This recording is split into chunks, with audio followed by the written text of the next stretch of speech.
മുഖ്യമന്ത്രിസ്ഥാനത്തിനായി കോൺഗ്രസിൽ നടന്ന പോരാട്ടത്തിൽ രമേശ് ചെന്നിത്തലയെ ഒറ്റപ്പെടുത്തിയവരും പാരവച്ചവരുമെല്ലാം ഇപ്പോൾ ആകെ പരിഭ്രാന്തിയിലാണ്. തന്ത്രപ്രധാനമായ ആഭ്യന്തര, വിജിലൻസ് വകുപ്പുകൾ രമേശ് ചെന്നിത്തലയ്ക്ക് നൽകാൻ ഹൈക്കമാൻഡ് ഇടപെടലിൽ നിയുക്ത മുഖ്യമന്ത്രി വി.ഡി. സതീശൻ തയ്യാറായതാണ് കോൺഗ്രസിലെയും യു.ഡി.എഫിലെയും ചെന്നിത്തല വിരുദ്ധരെ ആശങ്കയിലാഴ്ത്തുന്നത്. ഇവരാരും തന്നെ ആഭ്യന്തരവകുപ്പ് നിയുക്ത മുഖ്യമന്ത്രി വി.ഡി. സതീശൻ ചെന്നിത്തലയ്ക്ക് വിട്ടുനൽകുമെന്ന് സ്വപ്നത്തിൽ പോലും കരുതിയിരുന്നില്ല. ചെന്നിത്തല മുഖ്യമന്ത്രിയാകണമെന്നാദ്യം പറഞ്ഞ് പിന്നീട് കെ.സി. വേണുഗോപാലിനായി നിലപാട് മാറ്റിയ കെ. സുധാകരൻ ആഭ്യന്തരം രമേശ് ചെന്നിത്തലയ്ക്കാണ് എന്നറിഞ്ഞപ്പോൾ ശരവേഗത്തിലാണ് ചെന്നിത്തലയുടെ വീട്ടിലെത്തിയിരുന്നത്. ഇതുപോലെ ചെന്നിത്തലയെ അവഗണിച്ചിരുന്ന മറ്റു നിരവധി കോൺഗ്രസ് ഘടകകക്ഷി നേതാക്കളും ഇപ്പോൾ ചെന്നിത്തലയുടെ ഗുഡ് ബുക്കിൽ ഇടം പിടിക്കാനാണ് ഓടി നടക്കുന്നത്. മുഖ്യമന്ത്രിസ്ഥാനം ലഭിക്കാത്തതിന്റെ ദേഷ്യം മന്ത്രിസഭാ രൂപീകരണത്തിൽ തീർത്ത സംഘടനാ ചുമതലയുള്ള ജനറൽ സെക്രട്ടറി കെ.സി. വേണുഗോപാൽ വിഭാഗം കെ.പി.സി.സി. അധ്യക്ഷൻ സണ്ണി ജോസഫിനായി ആഭ്യന്തരവകുപ്പ് കൈവശം വയ്ക്കാൻ ആഗ്രഹിച്ചിരുന്നുവെങ്കിലും ആ നീക്കവും പരാജയപ്പെടുകയാണുണ്ടായത്. 28ാമത്തെ വയസ്സിൽ മന്ത്രിയായും ഉമ്മൻചാണ്ടി സർക്കാരിൽ ആഭ്യന്തരമന്ത്രിയായും പ്രവർത്തിച്ച രമേശ് ചെന്നിത്തല അദ്ദേഹത്തിന്റെ ശിഷ്യനായിരുന്ന വി.ഡി. സതീശൻ മന്ത്രിസഭയിൽ ആഭ്യന്തരവകുപ്പില്ലാതെ പങ്കാളിയാകരുത് എന്നു വാശിപിടിച്ചത് ചെന്നിത്തലയുടെ ഒപ്പം നിൽക്കുന്ന നേതാക്കളാണ്. എന്നാൽ വി.ഡി. സതീശൻ മന്ത്രിസഭയിലേക്ക് താനില്ലെന്നാണ് രമേശ് ചെന്നിത്തല ആദ്യഘട്ടത്തിൽ നിലപാട് കടുപ്പിച്ചിരുന്നത്. ഇതോടെയാണ് ഡൽഹിയിൽ നിന്നും ഹൈക്കമാൻഡ് ഇടപെടൽ വന്നത്.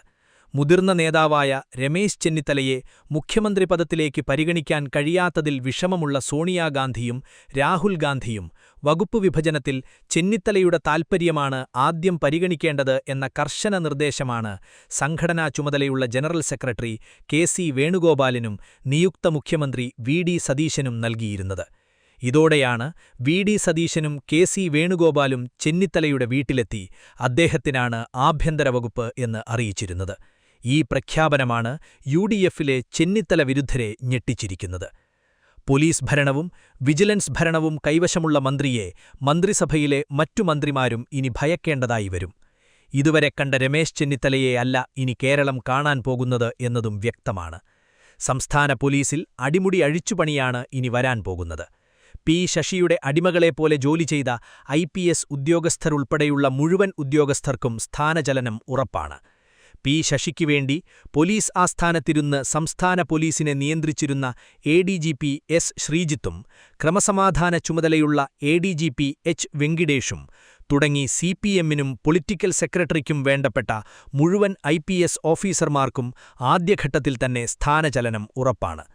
10 വർഷം പോലീസ് തലപ്പത്തിരുന്ന് CPM അജണ്ട നടപ്പാക്കിയ ഉദ്യോഗസ്ഥരെ, പ്രത്യേകിച്ച് കളങ്കിതരെ മാറ്റണം എന്നത് യു.ഡി.എഫിന്റെ പ്രഖ്യാപിത നിലപാടുകൂടിയാണ്. ഇതിൽ ചിലം വീണ്ടും പദവികളിൽ കടിച്ചുതൂങ്ങിയിരിക്കാൻ ചില സാമുദായിക നേതാക്കൾ വഴിയും അടുപ്പക്കാരായ കോൺഗ്രസ് നേതാക്കൾ വഴിയും രമേശ് ചെന്നിത്തലയെയും നിയുക്ത മുഖ്യമന്ത്രിയെയും സ്വാധീനിക്കാനും അണിയറയിൽ നീക്കം തുടങ്ങിയിട്ടുണ്ട്. ഇതിൽ ഒരു IPS ഉന്നതനുവേണ്ടി പ്രമുഖ വ്യവസായി തന്നെയാണ് ഇപ്പോൾ ഇറങ്ങിയിരിക്കുന്നത്. ഈ സമ്മർദ്ദങ്ങൾക്കൊന്നും തന്നെ നിയുക്ത ആഭ്യന്തരമന്ത്രി വഴങ്ങില്ലെന്നാണ് ലഭിക്കുന്ന സൂചന.